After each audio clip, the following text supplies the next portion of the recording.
Today I'm going to review a 2021 Polestar Volvo.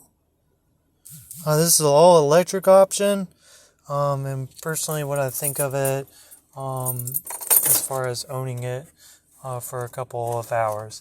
So, coming around the car, this is what you get. It's all leather. It's got steering wheel, heated steering wheel. It's got leather stitching. It's all black. For the display, you got the even how many the speed limit, and it'll actually flash when you actually go on and you go over. As far as that's the charge you have for the electric, it takes about. It just depends on the as far as the if you use the AC or the conditions of the day. I used it about for one day, and it took about an hour and a half to charge. But what I didn't know is some of the stations, they say slow, very fast, and very fast. And that actually tells you how fast the vehicle will charge. I did fast, and it took it about an hour and a half to get to 75% from 25%.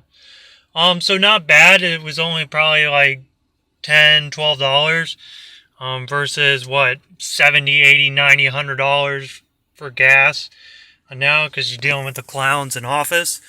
Um, so as far as the display itself, so you get the standard Google Maps and stuff. This is kind of a nice feature. They actually tell you, like, if you want to go anywhere, it'll tell you exactly where the charging stations are, and each one has a label. So, like, see how it says slow. This other one says slow. This is medium. Then you get fast. So let's compare medium. See, that's the watt, 16.6 kilowatts. Compared to a very fast kilowatts is right there, 350 kilowatts. And basically this is an 88 kilowatts. That's what Volvo made. If you can do the math, that's about, if you're completely dead, that's about 2 hours to charge. Where this one, it would take about, that might even take, 6 or 7 hours to charge. So it just depends on the charging station. Obviously, it depends on the conditions and everything. Some of the fast ones I had, that's the one I charged at, took about an hour and a half. It had 48 volts. And like the car runs while you're charging it. So it's not terrible, and it's not the end of the world, but it still takes time. Does have restaurants and stuff. That's kind of cool. Has the grocery stores all built in, and then it has coffee shops. And as far as the car, then you get the steering wheel, how you want the steering wheel to feel. Then you got, of course, you got the sports mode, but if you're not a racer, then you're not gonna probably ever use that. So then you got the assist modes. You got the lane keep assist, driver alert, make sure you stay on the road signs. Collision avoidance. That's the sensors for these, which are really nice. Volvo did a very good job of that. All in all, I think Volvo did a very good job of making this vehicle. There's the vehicle itself, and it tells you what the limit is. You set that automatically. Then you can choose interior lighting. You can change that. A lot of cars and modern standard cars, you actually can't do any of this. They don't have a lot of features as far as, or you have to spend like $100,000 to change all. Tells you tire pressure sensors.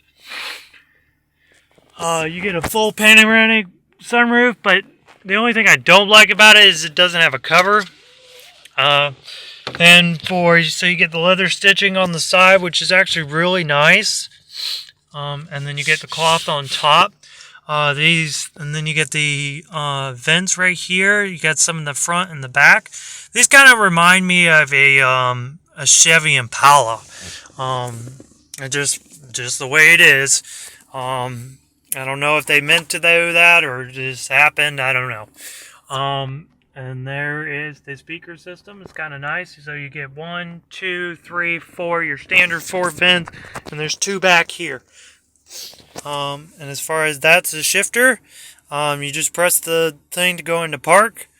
Then, like your standard, to go in reverse, you'll just push it forward, push it forward, and then push it back to go into drive.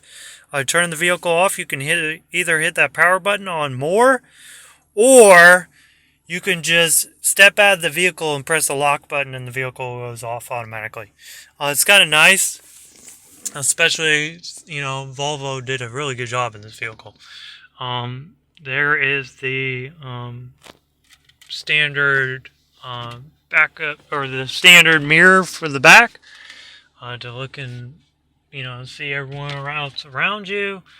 Let's see what else they got here. Standard. So you got the yellow seat belts, which are actually really nice. You got the leather seats that are personally my favorite. I really like those. And then you got the cloth stitching on the top, which is actually a kind of nice fabric. And then on the top, you got this kind of cloth feel plastic. And then over here, this is the glove box. It's not really a glove box. It's more of another cup holder. I wish it had more space, but that's about the only thing I wish for this car, is it had more space as far as storage. So then you got the seat adjustments over here. And one thing I do want to mention, because it was a little bit hard to find, is if you want to figure out how to change the AC. That was difficult for sure. Okay, so we're going to go over here, and then that's the camera mode. Let's see, wait for it. So you flip up, and it's right here. So then you click on that, and then you get main climate. So you got eco mode, you got the heaters, you got the AC, you got the circulation, which takes the air from inside. You got the diffusers and stuff. And how you change it, you just click on it, which is actually took me a minute to figure that out. See, it instantly. So if you want to turn it off, you just press the off button. Look, it goes off. If you want to choose audio. You just press the audio button. And look, it just select the section you want. So if you want the whole thing, just select that. Parking. You have, when you park the car, if you want it to remain at a certain temperature, kind of cool. And then you got all these other features. It's just like they have so many features in this thing, and it's only like $55,000. Which, I mean, it's a hefty payment, but when you factor in that you don't have to pay for stupid maintenance and $7 a gallon of gas, it's not really that bad. So then you come out of the vehicle, and the vehicle will lock.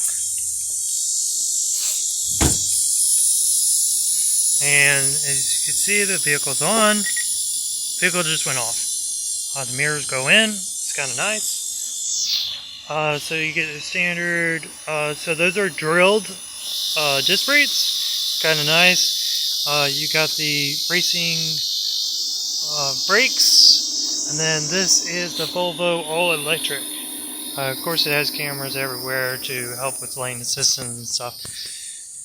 And then you got these big inch wheels. These are 245s. They're okay. Kind of think, it's standard big SUV kind of thing. Then you got the regular door handles. Not really fascinated with this, but it's still better than the Teslas, especially when it freezes. Coming down to the back, and then you get just the standard. These are kind of nice LED backup lights, but if you the nice thing with electric vehicles is if you just let off the gas, it just automatically decelerates. Obviously don't do it really fast, but I don't see a reason for brakes anymore, really. except for to hold it in place. So to charge it, it is just a regular gas pump over here, which you would use to fill up and then it goes in right there. It actually goes upside down. It's kind of weird. And then it will turn green right there at that light. And that is how you charge it. My honestly opinion of it, drives really nice, which is actually really surprising for a small sedan. Volvo did a very good job at this vehicle.